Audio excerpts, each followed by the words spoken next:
ओम गंग गणपते नमो नमः। श्रीमद्भागवत महापुराण पंचम स्कंद अष्टमाध्याय अठाष्टम अध्याय आठवां अध्याय भरत जी के मृग के मुंह में फंसकर मृग योनि में जन्म लेना। श्री शुक्रवाचा एकदा तू महानंदा कृतभिषेक नैमिकवश्यक ब्रह्मराक्षर मसी गुरुनान मुहूर्त त्रय मधुकांत उपवेश। श्री सुखदेव जी कहते हैं, एक बार भरत जी गांडीवी में स्नान करके नित्य नैमित्तिक तथा शौच आदि अन्य आवश्यक कृत्यों से निर्मित होकर प्रणों का जप करते हुए 3 मुहूर्त तक नदी के धारा पास बैठे थे। राजन उसी समय एक हरिणी प्यास से व्याकुल होकर जल पीने के लिए अकेले उस नदी के तीर पर आई। अभी वह जल पी रहे थे कि पास ही ग्रसते हुए सिंह की लोक भयंकर दहाड़ सुनाई दी। हरी जाति तो स्वभाव से ही डरपोक होती है। वो पहले ही चौकन्नी होकर इधर उधर देखती थी। अब जो ही उसके कान में भीषण शब्द पड़ा, वो सिंह के डर के मारे उसका कलेजा धड़कने लगा और नेत्र कातर हो गए। प्यास अभी बुझी नहीं थी, किंतु अब तो प्राणों पर आ बनी थी। उसने भयवश एकाकी नदी पर पार करने के लिए छलांग मारी। उसके पेट में गर्भ था, अतः उछलते समय अत्यंत भय के कारण गर्भ उसके स्थान से हटकर जोनी द्वार से निकलकर नदी के प्रवाह में गिर पड़ा। वह कृष्ण मृग पत्नी अकस्मात गर्भ के गिर जाने से, लंबी छलांग मारने से तथा सिंह से डरी होने के कारण बहुत पीड़े हो गई। अब उसके झुंड में भी उसका बिछोह हो गया, इसलिए किसी गुफा में जा पड़ी और वहीं मर गई। राजा भरत ने देखा, बेचारा हरिण का बच्चा अपने बंधुओं से बिछोड़कर नदी के प्रवाह में बह रहा है। इस पर उसने बड़ी दया आई। वह आत्मा के समान उस मातृहीन बच्चे को अपने आश्रम पर ले आए। उस मृग छोड़ने के प्रति भरत जी की ममता उत्तरोत्तर बढ़ती गई और नित्य उसके खाने पीने के प्रबंध, व्याघ्र आदि से बचाने, लाड़ लड़ाने और पुचकारने आदि की चिंता में डूबे रहने लगे। कुछ दिन में उनका यम नियम और भगवत पूजा आदि आवश्यक कृत्य एक एक करके छूटने लगा। अंत में सभी छूट गए।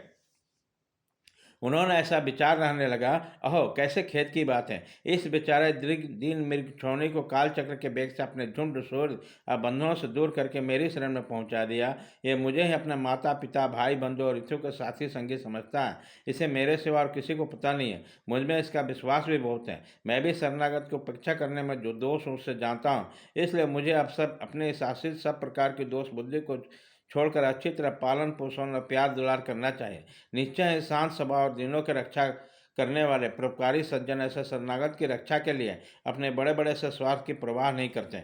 इस प्रकार उस हरिण के बच्चे में आसक्ति बढ़ गई। जाने से बैठते सोते टहलते ठहरते और भोजन करते समय उसका चित्त उसके स्नेह पास में बधा रहता है। जब उसमें कुश पुष्प सविधा पत्र फूल मूल आदि लाने होते हैं, तब भेड़ियों और कुत्तों के भय से उसे ही साथ लेकर वन में जाते हैं। मार्ग में जहाँ तहाँ कोमल घास देखकर मुग्ध भाव से वो हिरणावश अटक जाता है, तो वह अत्यंत प्रेमवश हृदय में दयावश लेकर उसे अपने कंधे पर चढ़ा लेते हैं। इस प्रकार कभी गोद में कभी छाती में लगाकर उसका दुलार करने से उनका बड़ा सुख मिलता है। नित्य नैमित्तिक कर्मों को करके वो राजेश्वर भरत बीच बीच में उठकर उस मृग बालक को देखते हैं, और जब उस पर दृष्टि पड़ती है तभी उसके मन को शांति मिलती है।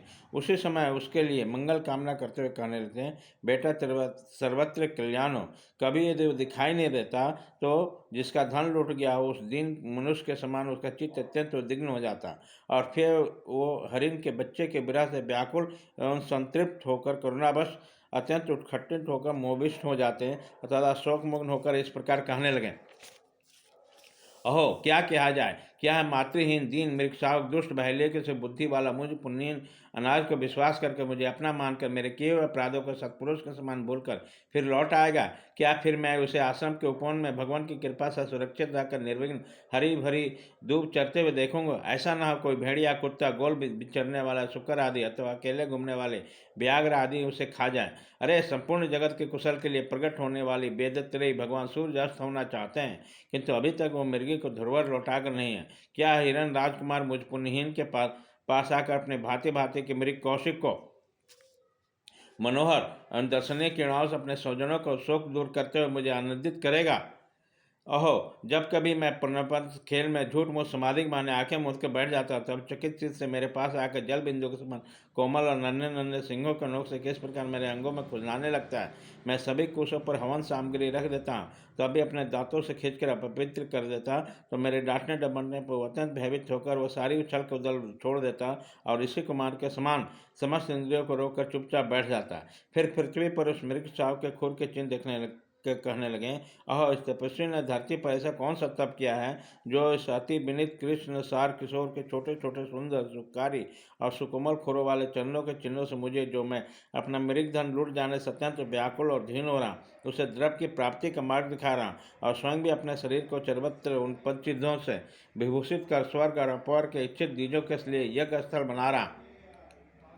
चंद्रमा में मृग का सा श्याम देखकर उसे अपना ही मृग मानकर कहने लगे, अहो जिसकी माता सिंह के भय से मर गई, आज वही मृग शिशु अपने आश्रम में भी छोड़ गया है, अतः उसे अनाथ देकर क्या दिन वत्सल भगवान नक्षत्रनाथ दयावश इसकी रक्षा करें। फिर उसके शीतल किरणों से आह्लादित होकर कहने लगे, अथवा अपने पुत्रों के वियोग रूप में दावन नल की विशेष ज्वाला से हृदय कमल दग्ध हो जाने के कारण मैंने एक मृग बालक का सहारा लिया। अब उसके चले जाने से मेरा हृदय जलने लगा, इसलिए अपने शीतल शांत स्नेहपूर्ण बदन सलीला अमृतमय किरणों से मुझे शांत कर रहे हैं। राजन, इस प्रकार जिनका मनोरथ पूरा होना सर्वथा असंभव था, उन विभिन्न मनोरथ से भरत का चित्त व्याकुल होने लगा। अपने मृग साव के रूप में प्रतीत होने वाला प्रारब्ध कर्म के कारण तपस्वी भरत जी भगवान राधन रूप क्रम योगानुष्ठान से च्युत हो गए, नहीं तो उनका मोक्ष मार्ग में साक्षात बिंदु रूप समझकर अपने ही हृदय से उत्पन्न दुष्ट पुत्र आदि को भी त्याग दिया। उन्हीं को अन्य जातीय हिरण शिशु में ऐसे आसक्ति कैसी हो सकती है। इस प्रकार राजर्षि भरत बिन्नों के वशीभूत होकर योग साधन से भ्रष्ट हो गए और उस मृग छोड़ने के पालन पोषण लाड़ प्यार में लगे रहकर आप स्वरूप को भूल गए। इसी समय जिसका चालना अत्यंत कठिन है, यह प्रबल वेगशाली कराल काल चूहे के बिल में जैसा सरप घुसा है, उसी प्रकार उनके सिर पर चढ़ा है।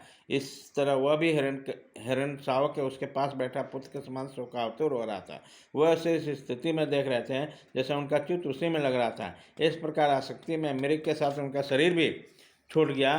तदंतर उन्होंने अंतकाल के भावना के अनुसार अन्य साधारण पुरुषों के समान मृग शरीर ही मिला, किंतु उनकी साधना पूरी थी, इससे उन्हें पूर्व जन्म की स्मृति नष्ट नहीं हुई। उस जोनि में भी पूर्व जन्म के भगवत आराधना के प्रभाव से अपने मृग रूप में होने के कारण वह अत्यंत पश्चाताप करने लगे। अहो बड़े खेद की बात है, मैं संयमशील महानुभाव के मार्ग से पतित हो गया था। मैं तो धैर्यपूर्वक सब प्रकार की आसक्ति छोड़कर एकांत में पवित्र वन का आश्रय लिया था। वहाँ रहकर मैंने जिस चित्त को मैंने सर्वभूतमात्मा श्री वासुदेव निरंतर उनके गुणों का श्रवण मनन और संकीर्तन करके तथा प्रत्येक पल के उनकी आराधना और स्मरण आदि सफल करके स्थिर भाव से पूर्णतया लगा दिया, मुझे अज्ञानी का वही मन अकस्मात एक नन्हे से हिरण शिशु के पीछे अपने लस से च्युत हो गया।